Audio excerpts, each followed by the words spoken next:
It was a novel election promise. Vote for us and we'll plant 2 billion with a B, trees to help fight climate change. And indeed, once in office, the federal Liberals made it a real policy objective, saying they would get the task done by 2031. So, as warnings about rising global temperatures hit new highs and wildfires consume 500,000 hectares out west, let's find out how it's going so far with Jessica Kaknavicius, CEO of Forest Ontario, which is a not-for-profit tree planting and forest stewardship organization that's partnered with the federal government for the 2 Billion Trees program. Eric Davies, forest ecologist at the University of Toronto. Brent Forbes, nursery manager at Somerville Seedlings in Alliston, Ontario, which is providing many saplings for the initiative. And Janet Sumner, executive director of the conservation organization Wildlands League. Welcome to you all. Thank you. Before we start our conversation, I just wanted to go over the details of this plan, Trudeau's 10-year tree planting promise. During the 2019 federal election campaign, the Liberals promised to plant 2 billion trees from 2021 to 2031. They believe it will cost $3.2 billion. The planted trees would cover an area roughly twice the size of PEI, 1.1 million hectares. Canada's Commissioner of the Environment and Sustainable Development recently audited the federal government's plans and revealed they weren't even on track to get 4% of the promised trees in the ground by the end of 2030. While the government appears to have nearly met its 2021 goals, he estimated that in 2022, only 16.5 million trees were planted. That's 43.5 million below what the government had hoped. He found that during the first year of planting, the government did not set any clear expectations for monitoring the health and survival of the planted trees. Initially, the government said the program would eliminate up to 2 megatons of CO2 emissions annually by 2030. But the audit revealed it's not going to start reducing emissions and would instead be adding to them until 2031, and that's because due to the process of planting, etc. He concluded that, quote, it is unlikely that the program will meet its objectives unless significant changes are made. Eric, I wanted to start with you. What have these startling numbers revealed about the tree planting system in this country? Well, to me, it kind of just echoes the other audits that have come out globally. There's one last week in Australia. There's a number out of the US and the UK showing that when you try to ramp up tree planting to really high numbers, you often get really high mortality. Or you're forced to use low quality stock, plant them specific times. And there's a new book out from Fred Pierce called 1 Trillion Trees. It's a global review of tree planting projects, and it shows that a lot of them are not working when they're forced, and natural forest regeneration is as or more powerful. So in a general sense, I think it is just a similar audit to. It's a wake-up call, you say? I think so, yeah. And when you say high mortality, you mean the trees die? Trees die, yeah. Sometimes, there was a large one in Turkey a few years ago. They planted 11 million trees, and 90% were dead within 3 months. Mm-hmm. But on a smaller scale, when you have the time to grow trees properly, plant them, and then steward them, I think that's one thing you mentioned. There's not a lot of money for monitoring and stewardship. Mm-hmm. So if you can add that, then you can get successful tree planting. Yeah. Jessica, did the federal government underestimate how much time and how much work planting 2 billion trees would be? Yeah, I think that people have to realize that it takes time to grow trees. So everything from seed to tree to in the ground to ensuring that they grow into healthy forests, that takes time. And so doing a review 1 year after a program is launched is hard because we're all trying to ramp up capacity. And so working with organizations like ours, Forest Ontario, and through our national planting program, Forest Recovery Canada, we really focus on ensuring those trees survive by working with amazing partners, by working with nurseries. And so we have over 83% survival rate on our trees that are getting planted. So again, it's that concept of time. And for a lot of us in this sector, we don't think 2-3 years ahead. We're thinking decades ahead. How do these trees turn into really healthy forests? And for us, we need to think of this program like that. How are we investing today to ensure that these trees that are being planted are going to be healthy forests in the future? And Janet, Eric mentioned that, some of these trees are they're dying. What else do you attribute the delay to?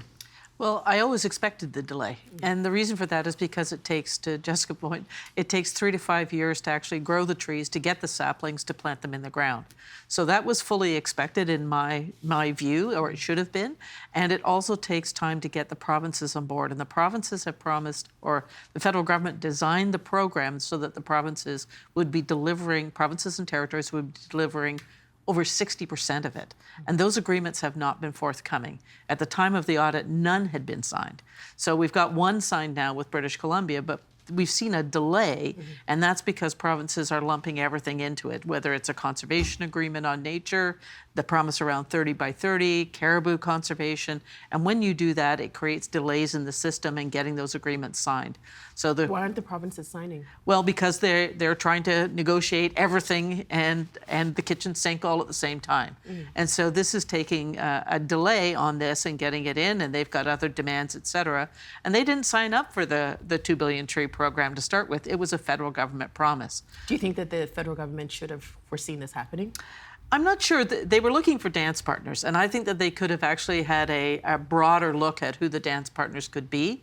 But when they designed the program, they said, oh, our partners are going to be provinces and territories. They'll want to do that. If you look at Ontario, they actually canceled a tree planting program here when they got elected. So I would actually say that provinces aren't the only entity. We should be looking at municipalities. We should be looking at being more directional as well in terms of how we do our tree planting. Brent, 2 billion trees, that's a lot, and planted in 10 years. Was this a lofty goal to begin with? It is a lofty goal, but it's an ambitious goal, and those are the type of programs that we need when we're talking about all the benefits of planting trees. We want to see numbers like that. So I think that there should be some credit given to the size of the program and the scale. To my knowledge, this is the first national tree planting program that Canada-wide and covers all of the diversity we find across Canada. So from the unique ecosystems here in Southern Ontario all the way to BC, which is a very different system. So I think, as others have said, there needs to be time to scale that up, to get the program running, to start to grow the trees, and communicating with the nurseries and the other partners to get them in the ground. You said it was an ambitious goal, but even if you say 1 billion trees in 10 years, that sounds incredible. So why 2 billion? Why that number?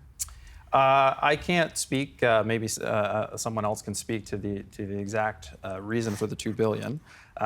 But it's a reflection of what we need to do to combat climate change and to get more trees in the ground. Canada-wide has an immense tree planting program all across the country in areas that have been harvested for forestry, reforestation, and then here in Southern Ontario when we talk about afforestation, so reclaiming those areas that were once forested. Because I'm just trying to think that if, yes, it's a great goal, but if it's a number that's ambitious and we can't achieve, then what's the point of saying 2 billion trees? Eric?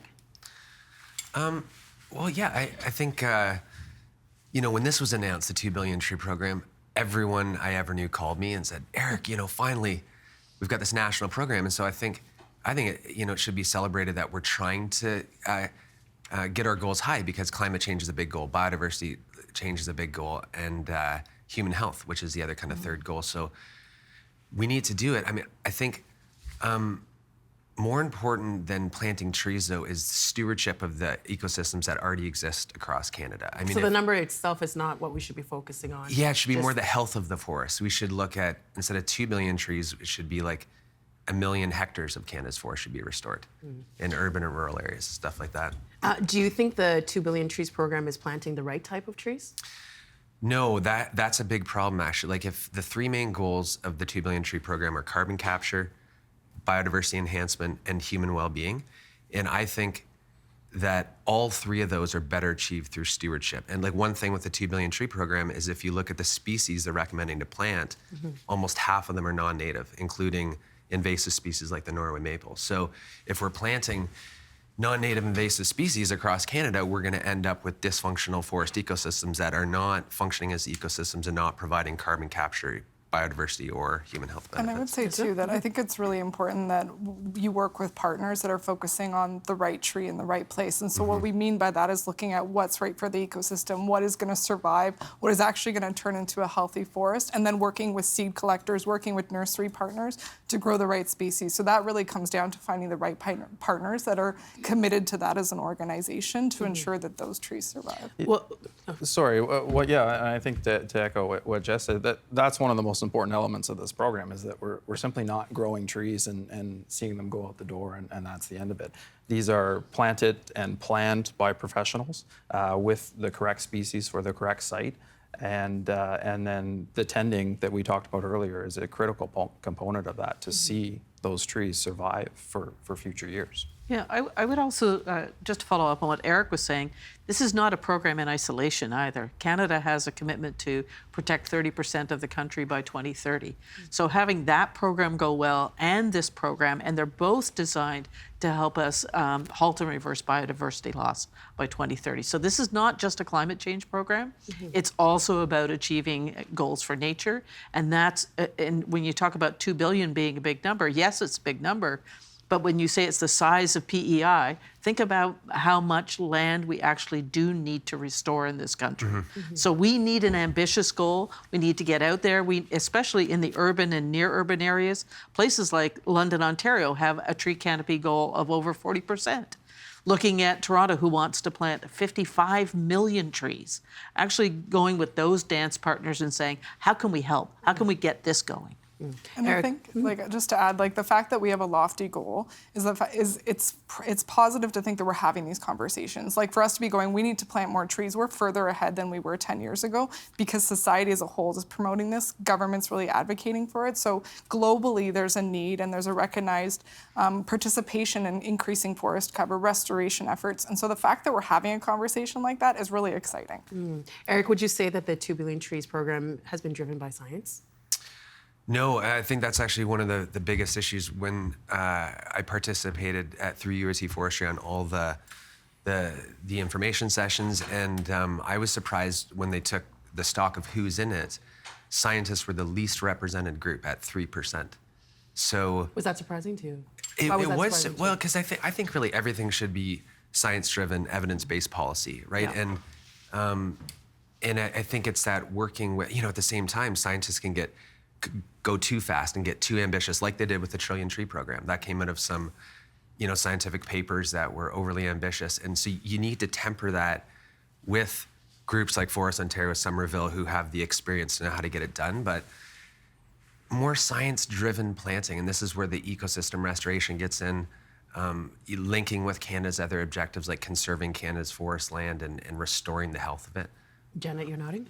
Yeah, definitely. We need to be science-based decision-making, and I think that's why you need to go to the experts. Canada can't be the tree planting experts. They need to rely on those experts, Trees Canada, Forest Ontario, finding places that they can go and work with. There's lots of expertise in the City of Toronto, other municipalities across this country, and that's why I say that I think to broaden the dance partners would actually be really helpful, and looking at them as a delivery mechanism for those 2 billion trees, and not just waiting for proposals to come in. And that's one of my major criticisms of this. I think it's been far too proposal driven, and they could actually be more proactive in driving the trees to the places we need them. Well, so far, the majority of the trees that have been planted in Quebec, BC, and Alberta, but there's also a fair amount being planted in this province in Ontario. Jessica, you have teamed up with the federal government for the work in this province. How many trees has your organization planted in Ontario as part of the program? So we're working on a commitment to work with the federal government to plant over 30 million trees over the next 10 years, and that's working with partners. But when you think of like what's being promised across the actual program,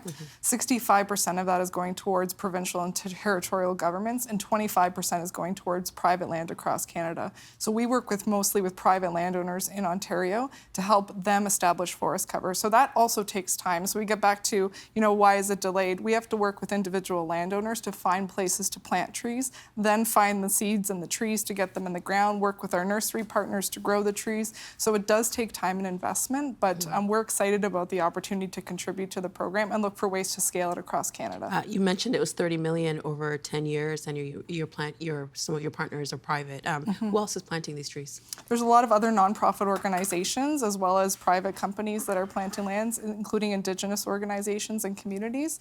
I think what's interesting about the program, it's a cost share program. So government is contributing, but then organizations like ours, Forest Ontario, we also have to find corporate support to contribute towards the program. So again, that takes time, finding ways to find fundraising and really promote the encouragement of investment in this program. And so, we're really on the hook to be able to bring in that additional support to be able to plant the trees. And we've been doing it for over 20 years in Ontario, and we're excited about doing more of it across Canada. Are you using volunteers or professionals? We use professionals for the large-scale planting. We do have other programs that are not part of the 2 billion tree program where we work with volunteers. It's so important for people to find that connection. So that volunteer piece is really valuable for people understanding and benefiting from trees. But in the end, it's not going to come down to volunteers planting 2 billion trees. It's really professionals, and that's what's needed to get to Eric's point, to grow healthy trees. But the volunteers aspect also creates that kind of like ownership, like this is part. Definitely, and that stewardship and that connection, it's critical, but it's not going to be the way we achieve the target. Brent, where are these trees being planted? Well, obviously they're Canada-wide, but here specifically on Ontario, as Jess alluded to, it's largely on private land and working with private landowners and reforesting areas, so afforestation on former farmlands and properties that people are looking to convert back to forest, which in Southern Ontario, Central Eastern Ontario, is an incredibly valuable component. We have lost so much forest cover over the last century, and to see that reestablished for all the benefits that the trees provide is absolutely critical. So our number here in Southern Ontario may be smaller in terms of the overall program, but it's one of the most unique parts of forest cover in Canada, and is absolutely critical that we continue to plant. Why is it unique? Well, the ecosystem is not found in other parts of the country. We have a wide diversity of tree species and the flora and fauna that go along with that. So to see that forest cover increase and benefit all those things is critical. Janet, a handful of provinces and territories have signed agreements with the federal government for the 2 billion tree program. Has Ontario government signed an agreement? Not to my knowledge, and what you were just saying there is quite true about Ontario. We've got a very damaged ecosystem. If you look at Canada-wide, we have about 500 species that are at risk, and 200 of those are in Southern Ontario. And we've got the least amount of land protected and the highest pressure from development. So finding ways to actually restore that landscape, places like Windsor have annual flooding events, finding ways to actually restore the ecosystems that can provide that climate resilience and help species at the same time is an absolute must. So I would really encourage Ontario to get that agreement done and start the tree planting, because doing private land is great, but we need Ontario to actually really step up and start to engage in this program. Do you see this program being successful if the government of Ontario doesn't sign on?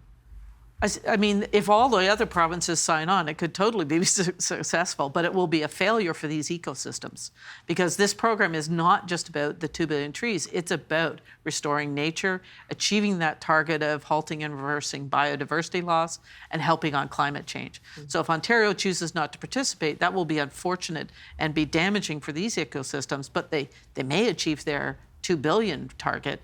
They won't have achieved their target about halting and reversing biodiversity loss. So.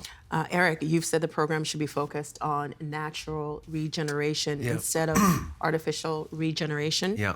Can you help us understand the difference between those terms? Yeah, so it's in forests, if you go into a forest ecosystem, they continue through the process of natural regeneration, where trees make seeds fall to the ground, and they grow. If you go across Ontario, especially in urban and rural areas, natural regeneration has largely, it's greatly reduced. And so, but the power of natural regeneration is huge. Billions and billions, hundreds of billions of trees naturally regenerate every year. If you go into the Toronto Ravines, for example, that's 27,000 acres of high quality forest, accessible to 5 million people, and you'd be hard pressed to find an acre of that is healthy.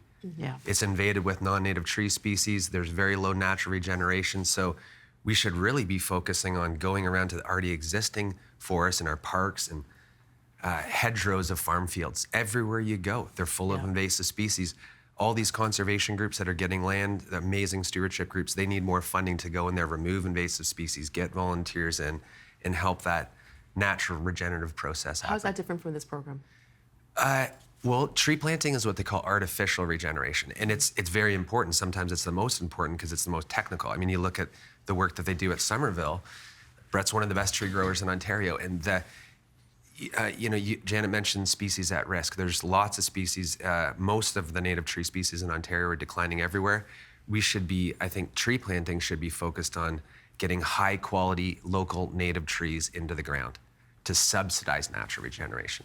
Jessica, is that possible? What do you think of Eric's idea? Yeah, like I agree that there needs to be a balance of natural regeneration, and also what I'm hearing is like focusing on what's there and making it healthy and improving the quality of forests and growing that into healthy forest landscapes. But in addition to that is finding ways to help speed up the process in spots where it's going to take a lot more effort to bring back forests.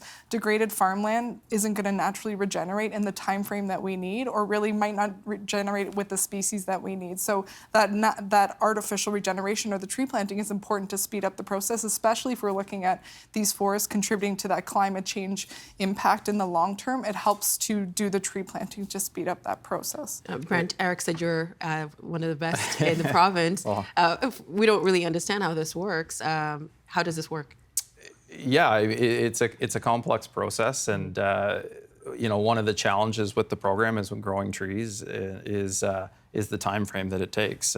In a lot of cases, here in Ontario, 3 years is probably the average to grow a tree that's suitable for planting out. So from seed to sapling? From seed to sapling to shipping out, and that wouldn't include important elements like seed collection or infrastructure related to planting trees. So it's a lengthy process involved with that. But one of the unique things about Ontario, to some of the previous points here, is the infrastructure that we have built up over the last 20 years, in large part to partner organizations like Forest Ontario and all of the agencies that do plant trees in Ontario, that it's not just the tree, it's seed collection, and it's getting the tree in the ground, and it's tending the trees on these complex sites that have different requirements, the diversity of species that we grow. So it's really an impressive infrastructure to get trees in the ground and see them succeed. But overall, it can be a lengthy process, and that's one of the important things that we want to discuss with this, is how long it takes to actually grow a tree. And I'm guessing, too, from your answer, that this is not just something you do, this is something that you care very much about. Why do you think it's important for people to understand what it takes to actually get these trees into the ground? Well, I would say, I'm absolutely passionate about it and growing trees. I've been doing it for almost 10 years now, and it's rewarding to think back. I was looking at it the other day about how many millions of trees we produce. About 3 million trees annually at our nursery. Wow. And our business has been doing it for over 70 years here in Ontario. And it's rewarding to think that all those trees are going onto the landscape and creating all those benefits that we want to see. And I think it's important for people to see that. I think that one of the things that we always see when we talk to other people is nobody realizes how long it takes to grow a tree, how much work goes into growing a tree, the labor and seed collection and all of those things. So I think it's great to have that out there and have people see it. So the trees that you plant now, would they then be ready in 2026? In 2026, so yeah, it's an interesting point. With the kind of the rollout of the $2 billion program, one of the things that our nursery went ahead and did, and some of the other nurseries in Ontario, we have an existing infrastructure. Trees are being planted now under other planting programs, and it was really important that we didn't see a gap in that we can't miss a year, that risk some of that infrastructure falling apart. So we went ahead and seeded inventory and planted and transplanted inventory for 24 and 25 and 26 trees that at the time didn't have a home. And we're doing the same thing now for future years. So yesterday we were seeding white pine. Those trees are available in the spring of 2026, and we want to see them go in the ground here in Ontario. Oh my gosh, the amount of planning. Eric, are you confident Canada's tree nurseries have the capacity to grow the 2 billion trees we wanted planted by 2031? I don't know, because that's really, but what I do know is that they have the capacity to grow good trees. I think one thing that's lacking right now is supply of native tree seeds. So one thing at University of Toronto Forestry for the past decade, we started a long-term research project mapping out old-growth native trees across Ontario, largely in Toronto, and studying the biology of tree seed production.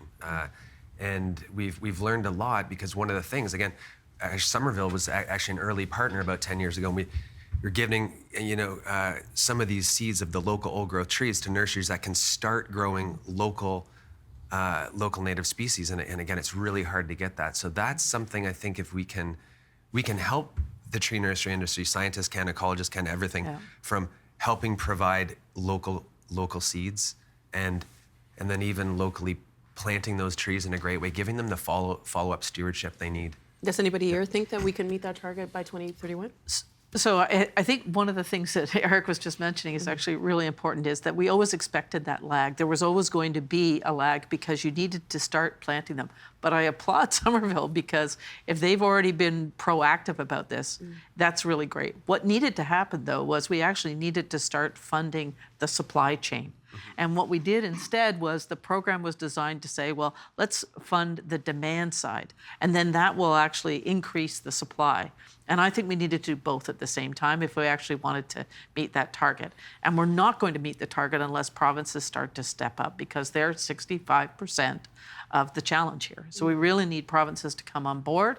And if they do, and we can accelerate this, then we might have a chance. But again, the $2 billion is not the point. The $2 billion is how to achieve your halt and reverse and how to get to your climate change goals. I think that's a great point, and I think I can't speak for other nurseries, but certainly our nursery and some of the other nurseries that we work closely with here in Ontario have the capacity to grow more trees, and I would say that's echoed Canada-wide. We have nationwide. There's a massive tree planting effort. There's growers and greenhouses all over the country growing lots of stock. So simply being given the commitment to that once they grow those trees, that they're going to go out the door and they're going to end up in the ground is really what they need. Long-term, kind of sustainable commitments to grow trees is the way that it's going to happen. Eric mentioned before that there's a lot of planting initiatives around the world. Jessica, can you help us understand how does planting 2 billion trees actually combat climate change? Yeah, so one thing we have to realize is that if we want to actually contribute to solutions for climate change, forests have to be a part of the solution. And so for Canada, we signed up to reduce our emissions between 40 to 45% lower than 2005 targets, or 2005 emissions. So what that means is we have to look at forests as a solution for us to reduce, in addition to other things like focusing on manufacturing and reducing emission output. And so forests, as they're growing, sequester carbon. As they get bigger, they continue to sequester carbon. So these trees right now will take a couple of years for it to even show in any type of register that we're actually reducing carbon. So it's really that long-term, like you said, long-term agreements, but also long-term expectations that these trees are going to sequester carbon, but it's going to take a long time for us to see those results and for us to be committed to that, to seeing that, and to say, maybe it's going to be 2050 before we see it, but imagine if we don't plant the trees today, we won't see the solutions for tomorrow. So doing something today is better than not doing anything at all. You mentioned the year 2050. So we know from the Commissioner's report that these trees will not be reducing CO2 emissions until 2031. The federal government had been relying on the 2 billion trees to reach their goal of a 40% cut in carbon emissions by 2030. Do you think they'll now have to change that goal, Janet? For me, yes, I think that the commitment to see them achieve these goals through the tree planting and finding a way to sort of count the carbon that they're going to absorb is one aspect of it. But the other aspect is the cooling effect that they provide in municipalities. When you have a tree canopy cover that's 40% of your municipality, all of a sudden your costs and your emissions for doing air conditioning start to become reduced. So I think that we need to look beyond just what trees can do in terms of how much carbon dioxide they can suck up, but what are they doing in terms of the overall ecosystem and the benefits that they're providing. It also provides climate resilience as well. So I think that this is, there are a number of factors with the trees, but I would say you're right, that it's going to be tough to hit that target right now. if we start to engage the provinces and we can put a jetpack on this, we could maybe get there. Eric? Again, I think we need a paradigm shift away from tree planting to forest restoration. I think tree planting is a great thing. We need it, but not here or Australia or anywhere are we going to achieve any of these objectives, not carbon capture, biodiversity enhancement, or human well-being from planting billions of trees, because they're dying like everywhere. Large-scale tree planting projects end up in large-scale tree planting mortality. And what we need is ecosystems, because ecosystems like the carbon sequestration of a tree is one small fraction of what an ecosystem can do, like the soil in a forest. They're discovering can sequester as much as trees. And if you think about biodiversity, they don't live in straight rows of tree plantations. And human health and well-being, a global meta-analysis came out a couple weeks ago with now 832 studies showing how people benefit from engaging with nature. So I think if we're in a race and if we want to achieve these goals, we're going to get bigger bang for the buck by local stewardship with farmers and hedgerows and urban parks. So. And I would say too, I don't want to discount tree planting. I don't want to say that it's not a solution or we shouldn't do it. I do think it is a solution. It's part of a solution. There's a lot of things we can do to reduce our carbon emissions or increase sequestration. But I also want to point out that not all the trees are dying. We're working really hard with a lot of partners to ensure the trees do survive into healthy forests. So I want people to know that programs, when you work with the right partners, we are trying to make sure trees grow into healthy forests. That's not the right partners will focus on that. I've just got 1 minute left, and I want to give it to Brent. What if the federal government decides that we're not going to meet our goal and decides to scale back on the amount of trees? What happens to the trees that you have in your nursery? Well, certainly if the trees didn't have a home, we couldn't continue with the growing process. But I think as we stand right now, that we expect the stock that we're growing to go into the ground, and we have Ontario, as I said earlier, has a unique system. It's a robust tree planting system, and we expect the partners to continue to plant those. So we're looking forward to the coming years. Okay, and Eric, I'll give you the last 30 seconds.